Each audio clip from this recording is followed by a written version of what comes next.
Hi everyone, hope you're all doing really well on the run up to Christmas. It's not that long off now. I'm recording this on Monday, so as of today it's literally 1 week until Christmas Day. That's just come around so fast, like how quick has that gone? Anyway, if you're new to my channel, I'm Becca. I'm a professional pet portrait and wildlife artist specialising in realistic colour pencils of animals. So we've been working our way through this little robin tutorial. We've probably got about halfway through it. My aim is to finish all of it before Christmas. So within the next week, I'm going to be just filming and editing and getting as many parts out to you as I can before Christmas, hopefully getting it all done. I've finally finished all my commissions for Christmas as of last night. Finished my last one of a horse last night, so now I can just solely focus on YouTube work and my Patreon work and get just all my tutorials hopefully done before Christmas.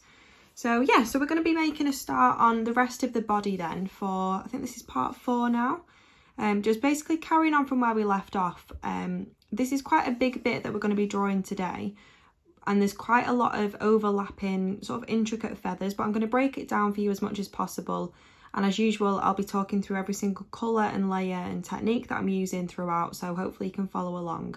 Also, I've left the line drawing the full materials list for this part and the reference photo in the video description below, so you should have everything that you need. So what I'm going to do first is just start off with an eraser and just get rid of some of these initial outlines, and I'm going to move my camera down as well in a minute so you can see the section that we're going to be working on. Yeah, just go over some of these initial outlines to make them a little bit fainter, because we don't really want to be seeing any of these initial outlines underneath our drawing, especially when the feathers are pretty much white. I know that there's a lot of grey and a lot of shadow going on in this section, but yeah, we still don't want to be able to see these initial outlines if we can. You want them to be visible enough so you can see them, to use them as a guide for, you know, where you're applying your pigment and staying within like the accurate proportions and shapes of the feathers, but faint enough so you can't see them underneath the drawing. So I'm just going to move my camera down slightly. Okay, so firstly I'm going to go in with the silver grey luminance pencil. You always want to pick out the kind of palest colour that you can see in the reference photo and use that first. Now, because we're working with white feathers, it's kind of difficult to do that straight away, so what I've done is picked out still a pale colour, but I'm going to use this to sort of map out the shadows and the direction of each of the feathers. You want to go in with quite a sharp pencil and just start to shade in where those like shadows are, where the feathers are kind of overlapping. You want to keep your pencil quite light pressured and also quite controlled, but also don't be kind of scared to quickly change direction or be a bit looser in some areas where it looks a bit more fluffy. Make sure when you're shading, all of your lines are quite linear.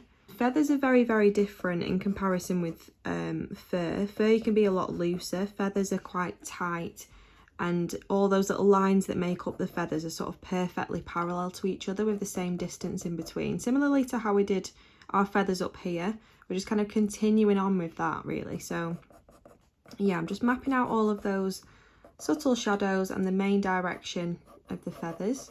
Sometimes squinting your eyes and looking at the reference photo can help sort of pick out some of those main shapes within the body of feathers, and help to kind of simplify everything rather than being too kind of overwhelmed with all that detail. Don't worry about any of that detail for now, just literally map out roughly where those main shadows are, so we can get an idea of kind of where all the feathers are kind of sitting, if you will, coming down the body.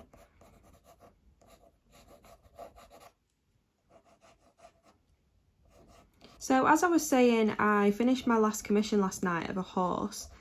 So yeah, I'm so happy that they're all finished in time for Christmas, because I feel like with all of us artists, like pet portrait artists, it is a stress to get everything done. It's not like you can just rush everything at the end, because everything takes hours and hours to do.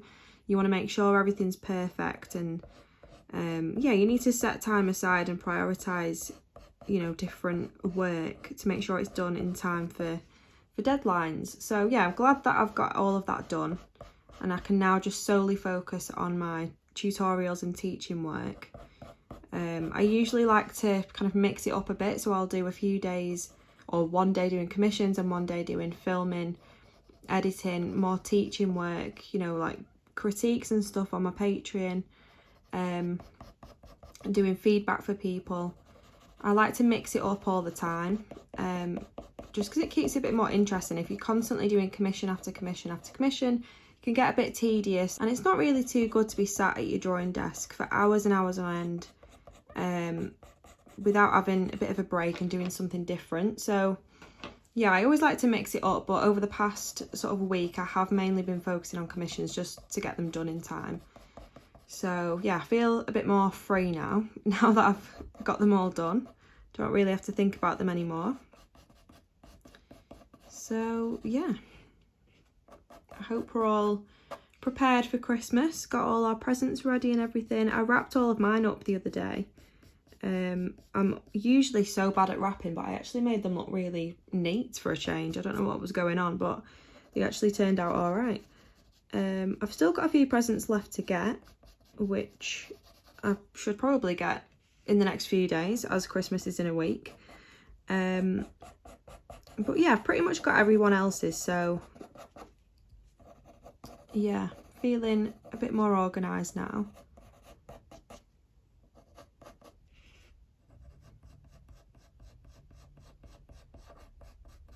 So even though I went in with a sharp pencil to begin with, it does very quickly wear down, and it's that sort of flat side that you want to keep shading with. It'll give you a much sort of softer line to shade with.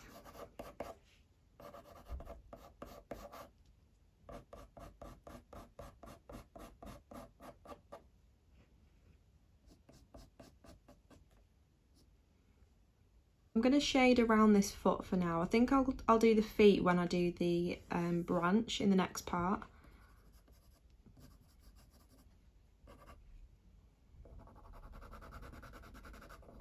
So you're kind of doing little clusters of shadow throughout the rest of the body.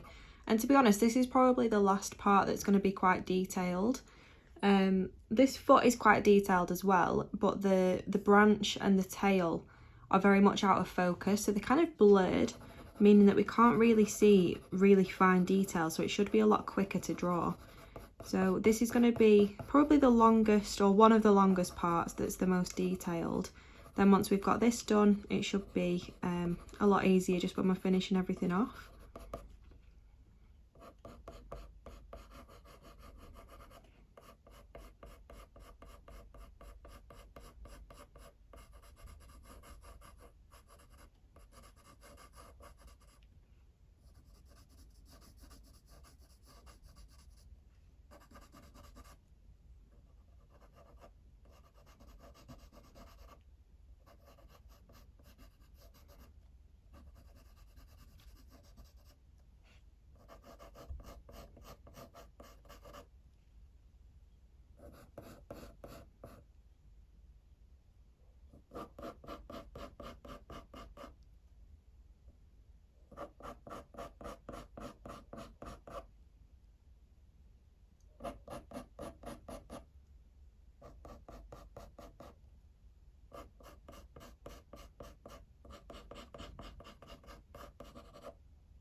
So I've roughly just mapped out where those shadowy areas are, and you can kind of see a bit of movement and different directions going on within this part of the body and all these feathers.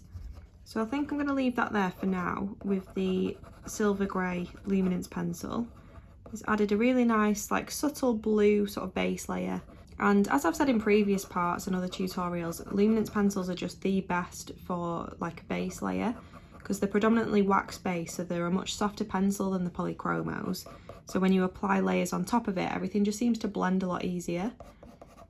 But yeah, I'm going to leave that there with the silver grey. So there's quite a lot of warm tones as well, especially the further kind of underneath the robin that we get. As that body kind of comes out and curves back under its body, these feathers at the bottom are kind of a lot warmer in tone. So I'm going to go in with the warm grey one and just go over some of those shadowy areas that we've got down already. But adding this colour will just make you know, those tones look a bit more beige, kind of off-white.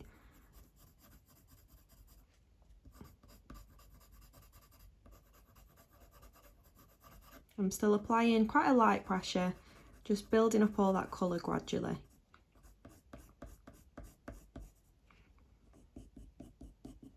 Really look at the kind of outer edge as well of the feathers and see where, just whereabouts they're flicking out or where it's flatter.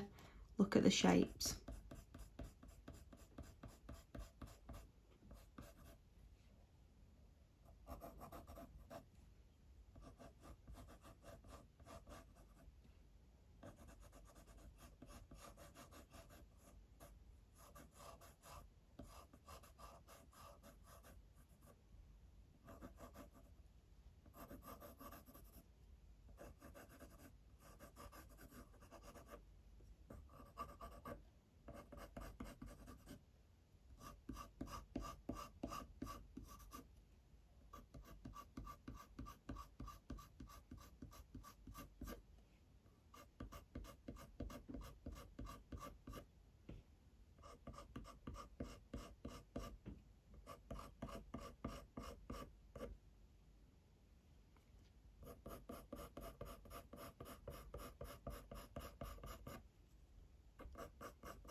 I swear whenever I sit down to film, the sun always just randomly comes out after it's been raining all morning, which it has been. It's been so gloomy and raining all morning, and then as soon as I sit down to film for a few hours, the sun decides to come out and start beaming in my face. I can't see anything, so I've just put like a massive piece of paper on the window to try and stop some of the light coming in, so I'm not being blinded by the sun.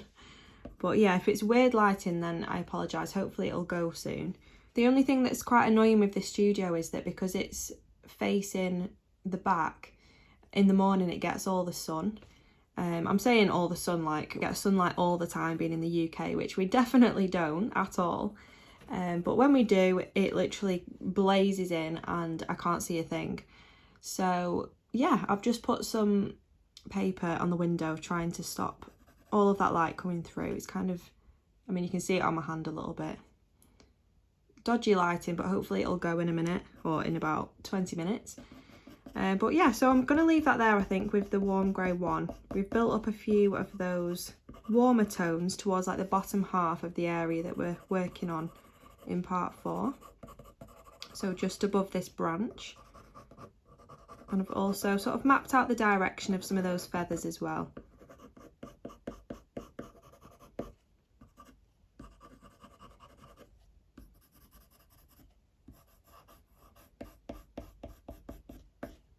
So we just want to build on top of that a little bit more. Just before I increase the depth of those shadows, I think I'm just going to briefly go in with the Naples Ochre Luminance pencil and add a little bit of yellow on the left hand side up here.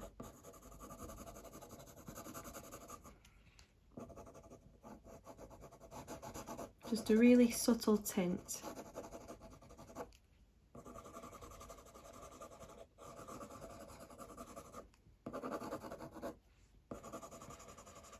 With this, I'm kind of using it more on its side to get that really flat surface, and I'm almost doing like small circular motions to get an even coverage over the areas that I'm wanting to add this pigment to. tiny little bit here.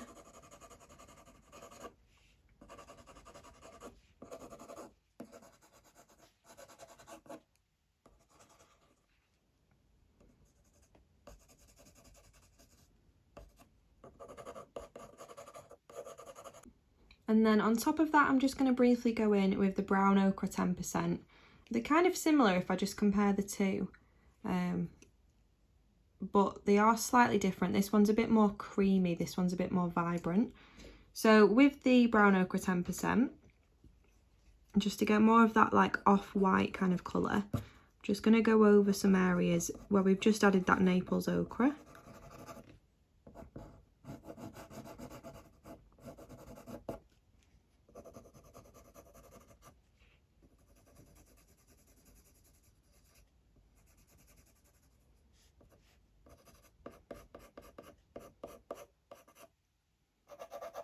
Next up, I'm going to go in with the cold grey one, Faber-Castell watercolour pencil. If you've got a polychromo, then use that. I just need to order a lot of new pencils after I finish them commissions, and I have completely run out of the cold grey one. So I'm just going to use the watercolour pencil instead. It's exactly the same pigment, it's exactly the same colour as the polychromo, the cold grey one. It just feels slightly different in terms of the texture when you're drawing. It's kind of like in between a luminance pencil and a normal polychromo. That's how I would probably describe it. But yeah, if you've got a polychromo, then just use that. It'll do the same thing. So I'm just going to go over, like, focus predominantly on the top half of the body that we're focusing on for part 4, where these cooler tones are. And just start to increase some of these shadows a little bit. Just add a light layer over the top of where we added that silver grey luminance, just to build that up a little bit more.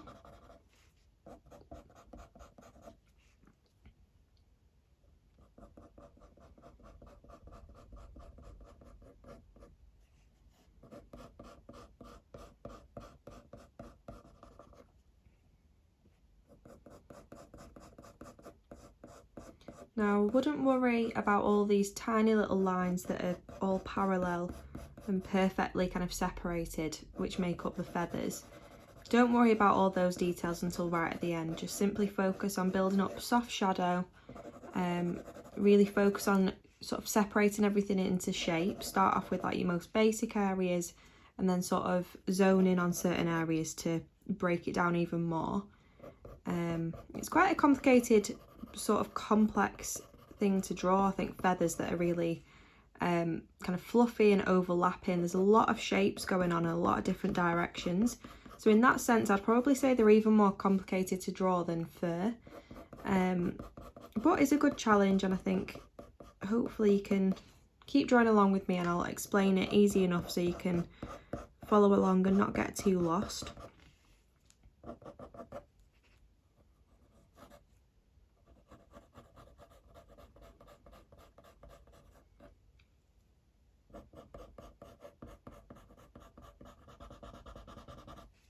I also think don't be too worried either about going darker than you might initially think. We will be going in with the craft knife slice tool towards the end to pull out all of those little details and really help us achieve, you know, really great precision and accuracy and fine lines towards the end.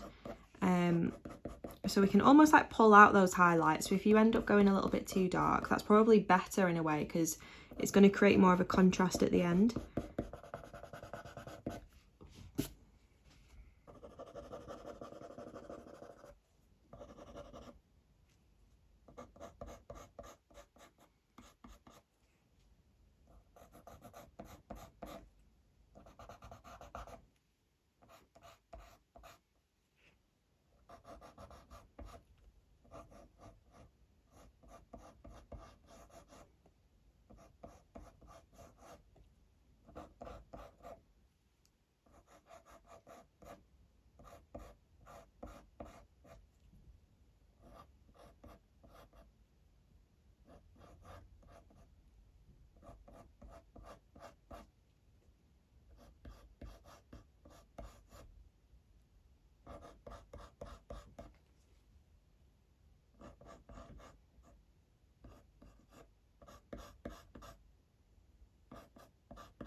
So that's just built up that shadow a little bit more and also kept everything quite soft. So on top of all those shadows, to go one shade darker, I'm going to go in with the Cold Grey 2. Again, this is another Faber-Castell watercolour pencil, but if you've got the Polychromo, then use that. It's the exact same colour. So yeah, I'm just going to build up some more of these shadows. It's slightly darker, so we're sort of gradually increasing that shadow, the intensity of it.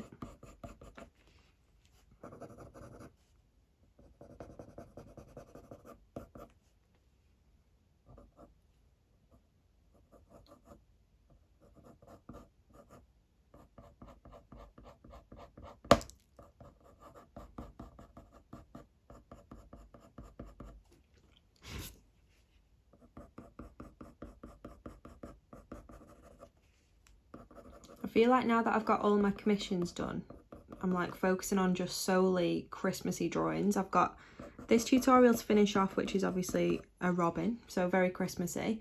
For Patreon, my Patreons voted to draw a snowy owl for this month's tutorial, so I'm halfway through that. Again, I want to get that finished before Christmas if I can. I put a poll on Patreon where people can vote for, you know, what they want to draw for the specific month. I do that every month and usually give a choice between, you know, 2, 3, 4 different reference photos. But this month I just put a poll on between a polar bear and a snowy owl, and to be honest, it was quite mixed. So I think I'm still going to do the polar bear, but maybe in the next few months we'll see how we get on. But yeah, I'm quite happy that the snowy owl won, to be honest, because I've not drawn an owl for ages and we've got loads of them like little speckled patterns to do, and whilst I'm drawing birds at the minute, we might as well keep with the theme. So yeah, we're drawing a snowy owl over on Patreon for this month's tutorial, and I've also got a focus tutorial left to record where I'm going to be drawing holly and berries, which is very different for me because usually I draw a certain feature of an animal, or like fur texture, feather texture, something very much animal related. I think this is the first tutorial I've done that's not necessarily animal related. I think last year actually I did a focus tutorial on snow, how to create realistic snow with coloured pencils and pan pastels. But yeah, this is like probably the second one that I've done then that's not animal related but is still Christmassy themed. I have also left a link to my Patreon in the video description below, so if you like tutorials like this that are kind of chatty, informal, but I'm still, you know, explaining all my techniques and talking you through every single colour and technique, then you can go over to my Patreon, and there's currently a 7-day free trial on, so you can get access to everything, like the whole backlog of 2 years worth of content and tutorials and everything like that, for completely free for 7 days if you are interested. I know a lot of you have joined recently that have found me through YouTube, which is really nice. I always like to do, you know, free tutorials and stuff for YouTube as well. I feel like gradually my YouTube community is starting to grow, which is really nice. I'd love to spend more time on it next year as well. I've been trying to keep to like 1 video per week. That's my aim anyway, but we'll see how we get on. Obviously a lot of things get in the way, but that's what I'm going to try and aim for next year. So yeah, I'm going to leave that there with the Cold Grey 2. It's just increased those shadows a little bit more and we're starting to get a little bit of sort of shape and a bit more dimension to the bottom half of the body. And I'm kind of using a mixture of my flat side of the pencil to create a softer line to build up tonal value and shadow. Then I'm also rotating it and using more of the pointy side to keep just also building up a few of these little wispy lines as well. So I'm sort of simultaneously building up tonal value and texture at the same time. But yeah, I'm going to leave that there with a Cold Grey 2. So focusing again on the bottom half of the body, bringing in more of those warmer tones, I'm going to go in now with the Warm Grey 3 Polychromo. And again, you just want to focus on those shadowy areas, just keep building that up gradually, as well as adding a few sort of little lines to add to that texture.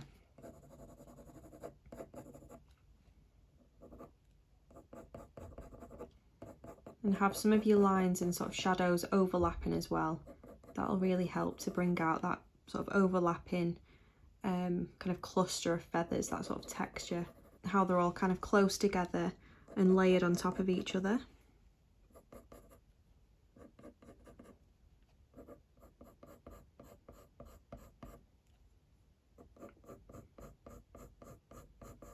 In the areas that are a little bit darker, you might just want to increase your pressure slightly, like I'm doing here.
Next up, I'm going to use a little bit of the Sepia 10% Luminance pencil. Now, this is kind of like a grey lilac-y colour. So I'm just going to add it mainly to the top half of the white feathers on the body. And it'll just add a slightly different, like, lilac-y tone to some of those shadows, but still keeping that colour quite subtle. It's kind of like a neutral lilac, if you will.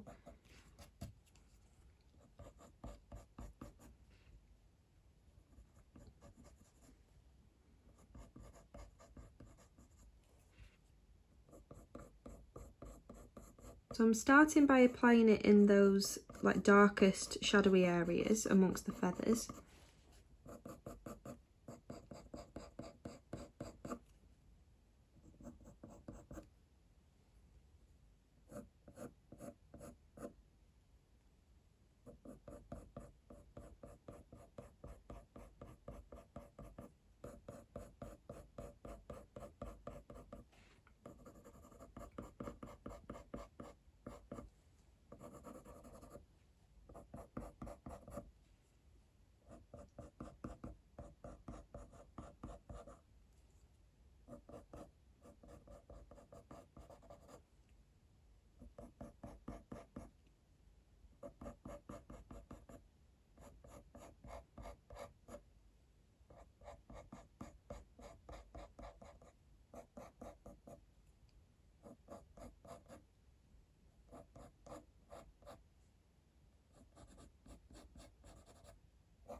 So that's added a really nice subtle lilac-y tint to some of those shadows without kind of being too in your face.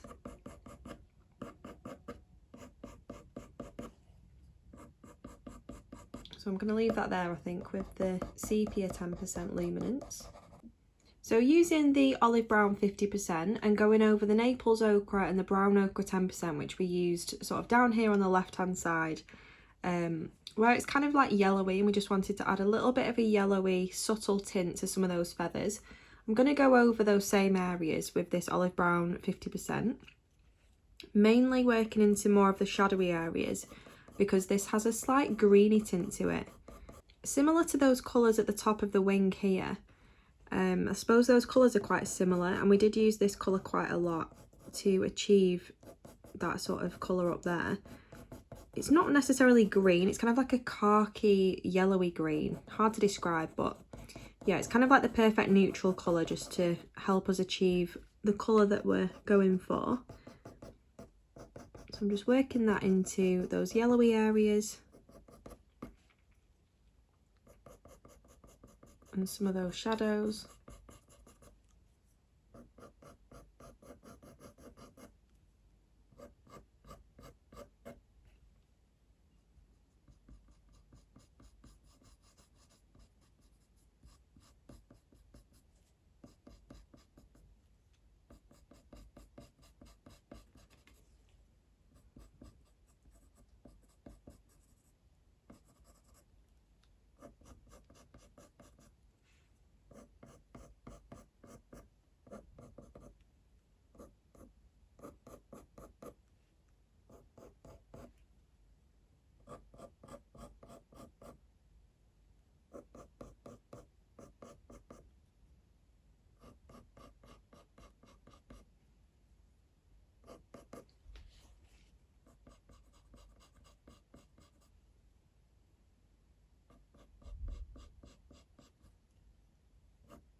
So at this point we've built up all of that gorgeous tonal value. We just want to start pulling out more of that detail, really focusing on those individual lines and where they're overlapping, really darkening those most intense shadows like around this area and sort of here at the front.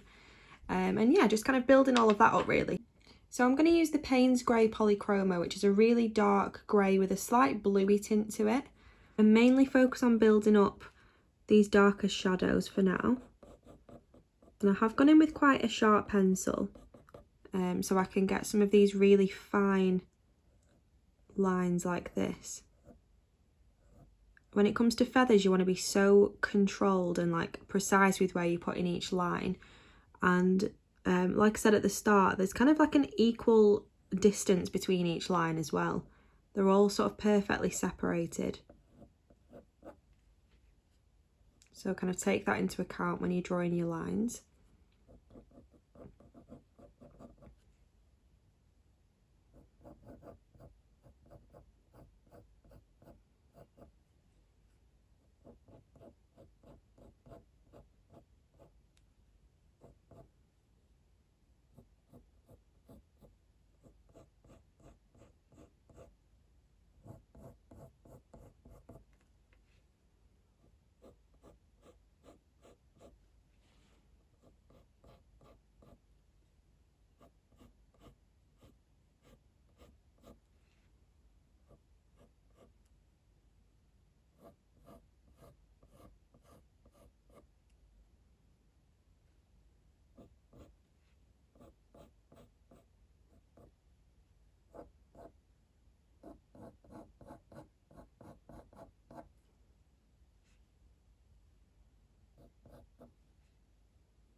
So I'm also trying to define some of the shapes of these like individual feathers as well.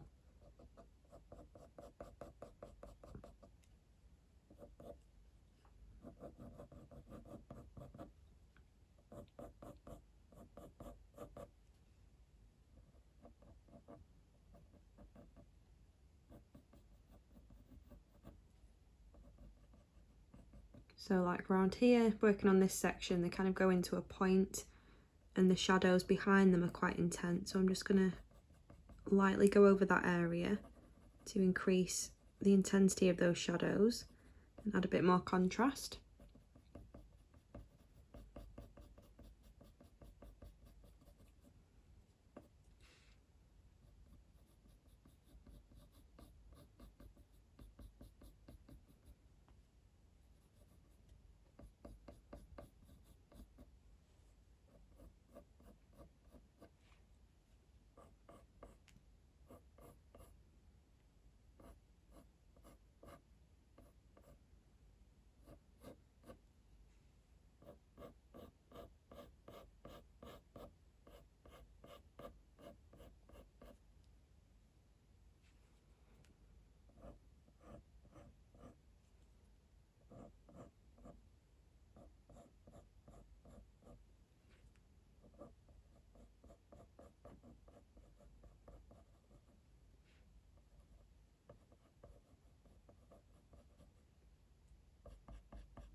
So you can probably notice that I'm being as super delicate as I can with every single pencil stroke that I'm adding, keeping those lines really, really fine and like perfectly separated.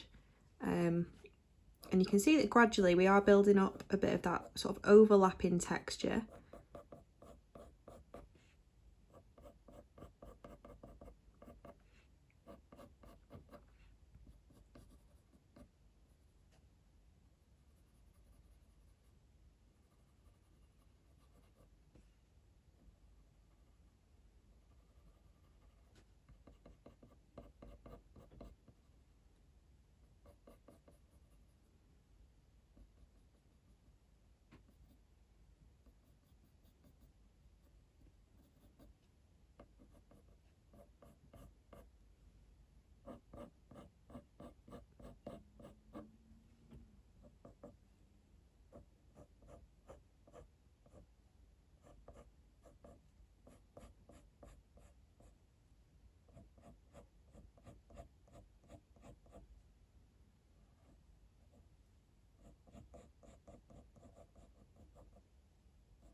I'm also just going to go in with the warm grey 4 just to increase some of those warmer toned shadows towards the bottom half of the body.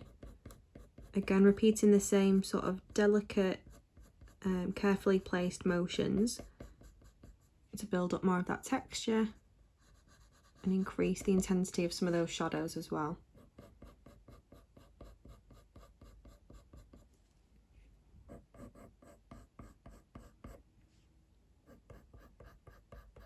So the white feathers might actually look very sort of dirty right now, like kind of muddy, because we've added so many like greys and shadows and there's a lot going on. But trust the process, because we're going to be going in with the craft knife slice tool very soon to pull out all those highlights, and that's really going to just bring everything together, increase that contrast and brighten areas up as well. So yeah, just still focus on the shadowy areas and those darker bits of detail.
Focusing just on the left hand and bottom section of what we've been drawing, I'm going to go back in briefly with the brown ochre 10% and just go over some of these like yellowy tinted feathers again, just kind of bring that colour back up to the surface a little bit.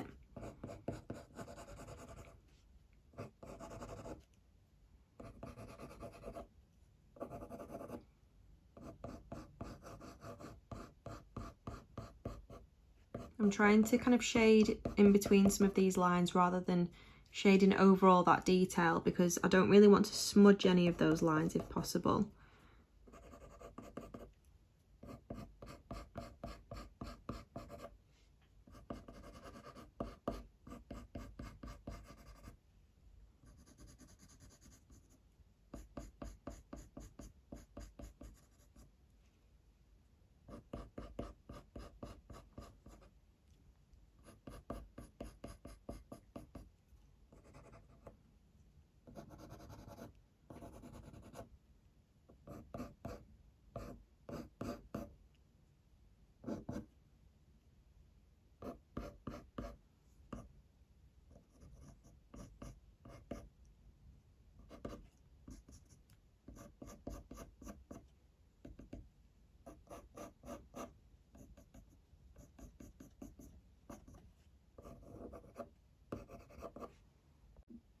I'm also just going to add a tiny little bit of the raw umber, making sure it's really quite sharp.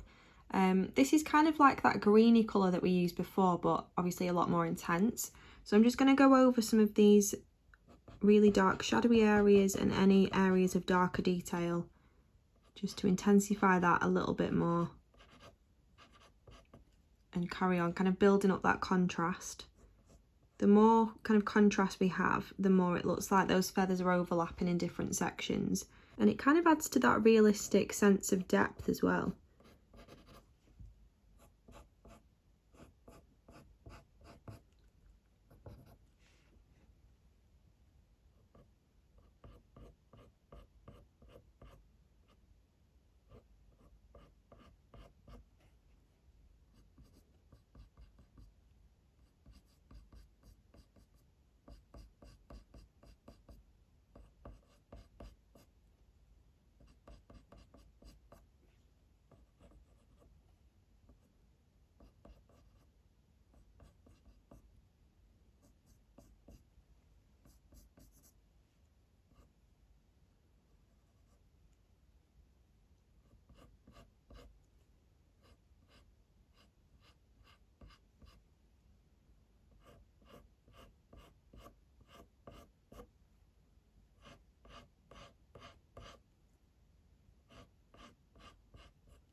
And then the last dark colour that I'm going to go in with is the Dark Sepia Polychromo.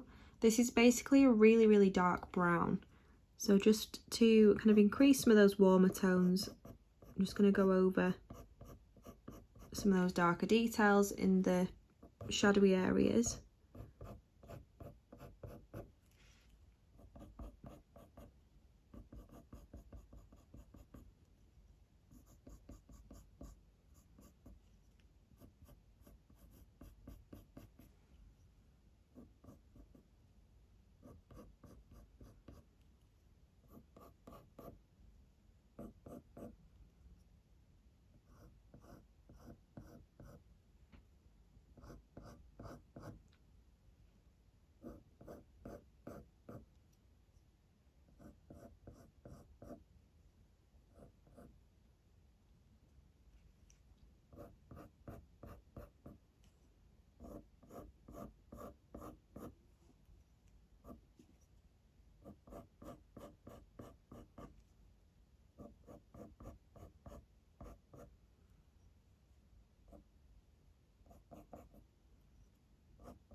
So at this point I'm going to go in with the craft knife slice tool and start to pull out all of those highlights, really work into those lines like in between the darker lines to elevate that realistic element.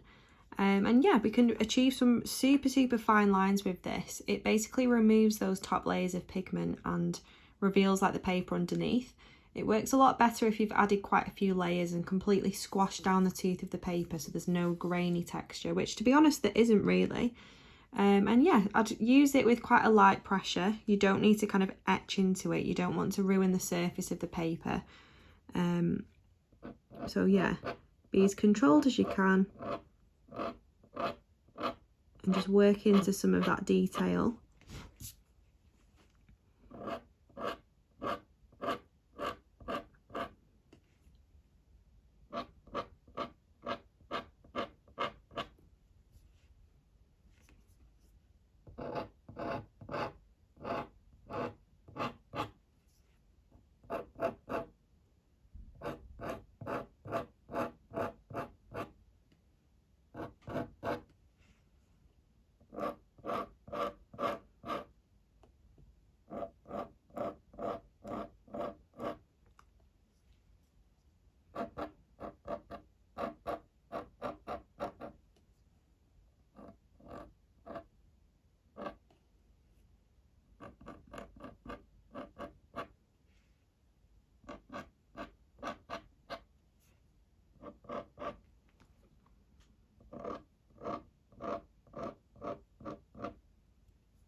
So I'm just making sure the tips of some of these feathers are going into a definite sort of point. And make sure you've got a lot of these lines overlapping as well.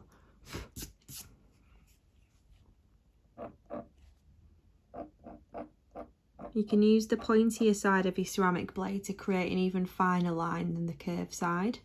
So I'm kind of flicking between the two depending on how thick I want the line.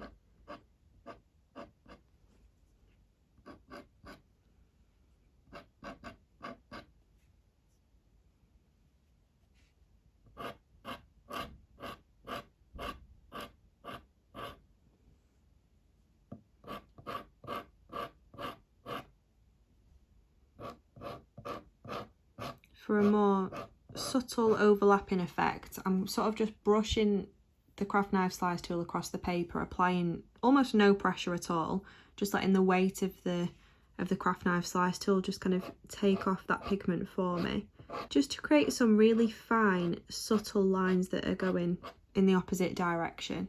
It's going to really add to that texture.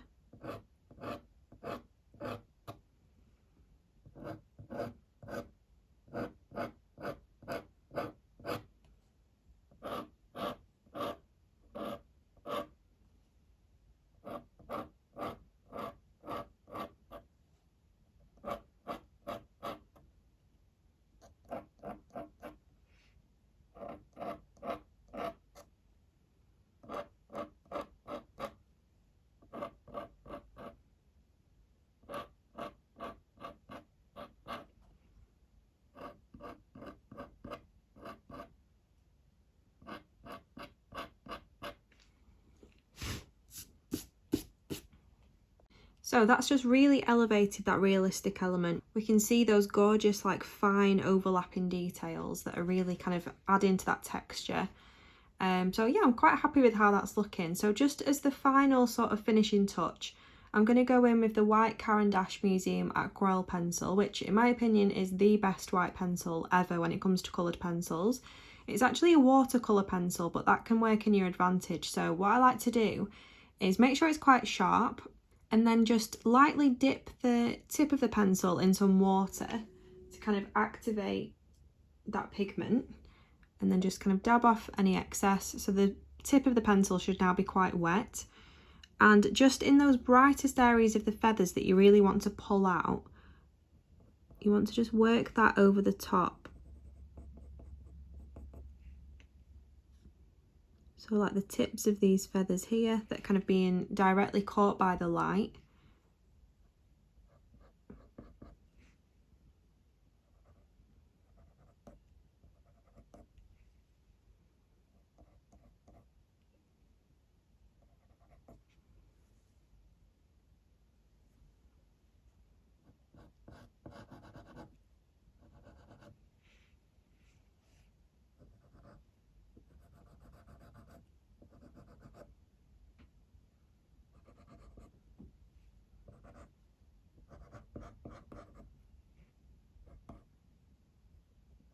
So it's not made like an obvious huge difference, but just, you know, in some areas just to brighten it up. It's like all those subtle little tweaks that kind of make the difference overall. But yeah, I think I'm probably going to leave that there now for part 4. So I hope you've enjoyed part 4 of this tutorial. Like I said, this is going to be one of the longest parts just because of all that detail, and hopefully the next either 2 or 3 parts, depending on whether I do the branch and the feet together or keep them separate. Hopefully they should be a lot shorter, and obviously they're out of focus, so everything's going to be a lot more blurred. And we're going to use similar techniques that we did in this section of the wing here. So creating that sort of very merged together, sort of bleeding into each other, out of focus effect. So yeah, thank you so much for watching. Like I said at the start, I've left the full materials list, the line drawing and the reference photo in the video description below. So you should have everything that you need to continue with this tutorial. And I've also left a link to my Patreon in the video description below as well, if you want to get access to even more coloured pencil animal based tutorials that focus on realism. And yeah, thank you so much for watching. Any questions then comment below and I'll answer them when I can. If you have enjoyed this video, please remember to like it and subscribe to my channel to see more art related content, and I'll be back very shortly with part 5.